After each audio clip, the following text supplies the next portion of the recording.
Cannot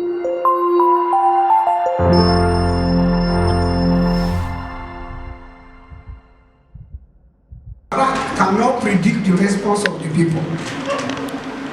If you are talking in terms of bad governance, misgovernance, bad policies, and the rest, we have had it thus far from 1999 till now.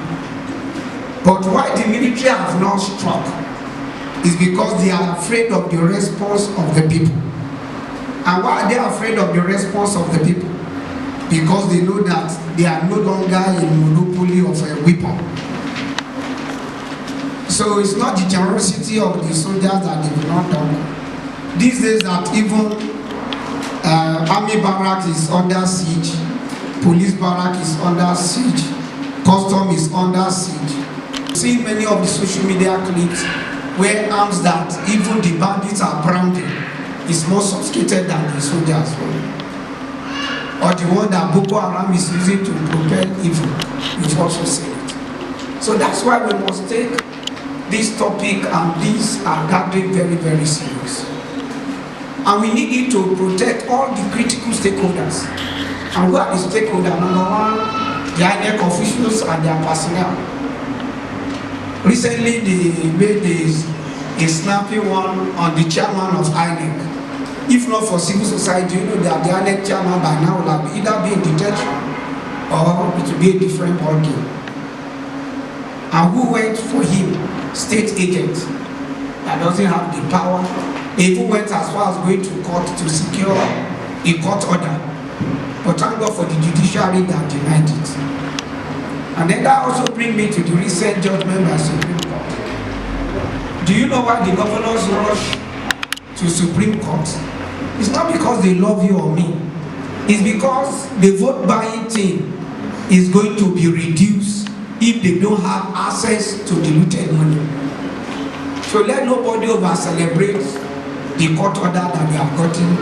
Is it yesterday or day before yesterday?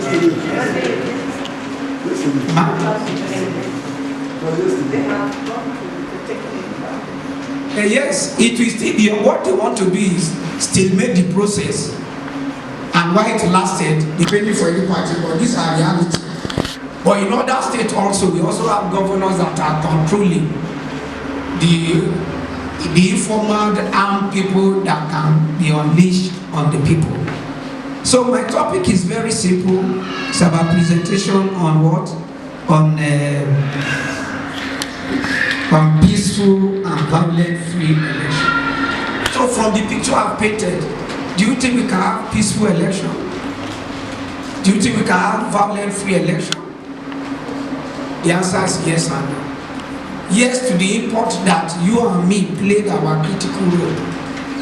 Because no matter how sophisticated an arm is, if people united will defeat any arm. I also listened to the welcome address on the issue of the new law. But let me also add that it's not the generosity of Buhari or the generosity of his party or PDP or even the senator. It is because we insisted this law must be passed. That was why they were blackmailed to it. Why am I also saying so? So that we know the mindset of our politician. What did Bajamila said, the current Speaker of House of Representatives, when they lost the Osho election, he said they regretted passing that law. And if you look at the primaries that were also conducted across all the parties, you see that even other parties are also regretting they passed that law. The recent Supreme Court judgment is also a bad omen that if we are not alive, correctly and rightly, this election will go to war. How will a Senate president that can concede for primaries become a candidate in the election? Do you know that portends a lot of danger? We've seen it in Akwa Ibom, Akwa Ibom also. So these are some of the flashy points and the fact that if we are not collectively involved, there will be crisis. Then I'll go to Osun election. You know that Osun election have taken a lot of steam of confidence and trust for INEC. Because if the right thing was done, there wouldn't have been that judgment. And then we should also ask, should we blame INEC for it? No. It is because collective vigilance was made. How come 3 of his own governors have gone to Supreme Court to challenge the policy of their own party? So when there is party discipline, nobody will try that. But because there's no party discipline, they felt it was a Buhari and Emefiele and Cabal discipline. They went to court. The same thing in PDP. Why is Wike crying? If PDP was real PDP, Wike will not. You know, they attempted suspending him the other day. The court said they can't suspend him. So it is also very important that we realize that the multi-party politics we celebrate in Nigeria, especially from 1999 to today, have not represented multiple party. Because multiple party is giving you option. But the option we have between all the parties, even the Labour Party, in the true sense of it, can you say Labour Party is a party? You went for primary in PDP and then you jump to Labour Party. And you can see people that lost election in both APC and PDP moving to Labour Party. That's why we must get involved, because the same old people that play dirty politics in Nigeria, they have divided themselves into 3 groups. Let me ask this critical question. In the National Assembly, can you say we have multiple party politics to the intent and purpose that none of them read the Electoral Act until when it was passed? Do you know they didn't read it? Do you know that in the provision they said that even they themselves cannot participate in their own primaries? It was when the election came closer they started running to Supreme Court to seek interpretation and the rest. Even the president that signed it, even when he was signing it, was when he was this. He now said, okay, I will sign it, but National Assembly will take second look at it again. And what is it that somebody must call before he becomes president or governor? Because like I've said in different platforms, if care's not taken, this election, there will be runoff election. Because for the first time, we are having 3 strong candidates.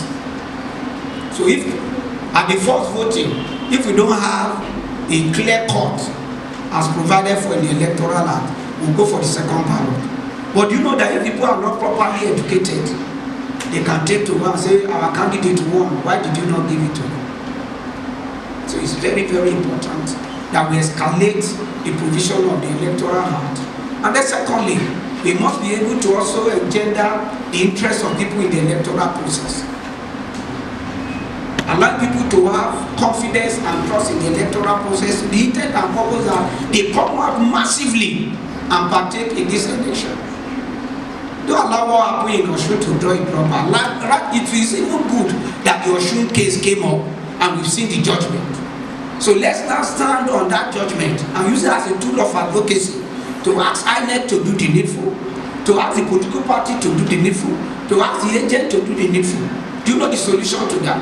If all of us behave responsibly and correctly, nobody will subvert any judgment by any court ruling. That is, if all of us are responsible enough to act rightly, nobody jumped the behalf. At the end of the day, the result was declared on the basis of behalf. No, but if you go to court, they will charge you for wasting the court time. So number 1 is collective responsibility. If there will be a peaceful election, we must be collectively involved and playing our role collectively and rightly. And if there will be violent free election, we must not allow anybody to derogate anybody. And lastly, we must also realize that this election is about social justice. You see that we lost our citizenship in this country forever, or we gain it. Because the 2 desperate politicians, all they want, if they are president today and Nigeria cease to exist the following day, they don't care. Because anybody that play politics of exclusion at whatever level, that person is not a lover of humanity, is a hater of humanity. You have just reduced people to just a voting population, and that forever they will be lost, their identity will be lost, and even the sector they represent will be lost. So it's about social justice. So for us to have peaceful election, make sure that you stand for social justice in this election. And thirdly, it's also about generational justice. If you look at the social media today, our youth are very, very creative, by which they will take it to the poll. Because all these poll they are doing, opinion poll, is not the matter. It's what INEC will count on the days of election that matter. So we must also constructively engage youth so that they don't use social media to set Nigeria on fire. Because if you listen to some of the arguments some of them are doing, they are worse than our politicians. Some will derogate to the point and insult somebody's father and the rest of it. Or some will condemn a whole religion, or will condemn a whole zone. We must, we know some of them, they are on our platform, reach out to them so that they don't promote hate speech. Because if you promote hate speech before, during an election, it can lead to war. In Rwanda, what causes the destruction of life? Somebody calls somebody cockroach, somebody calls another person a rat. And they are from the same father and the same mother. The only difference is that some of them were taller than me, and some of them were as short as myself. That was the only difference. Before you know, they killed themselves and they destroyed themselves. The worst war any country will fight is electoral violence. Look at Kenya. It reduced them to nothing. And the life you lost, the property you lost, you may not be able to regain it. So it's very, very important that we also warn our friends on the social media. If Nigeria goes on fire, they will not have social media to play with. In fact, many of them will be wrong. They should go and ask what is going on in Ukraine.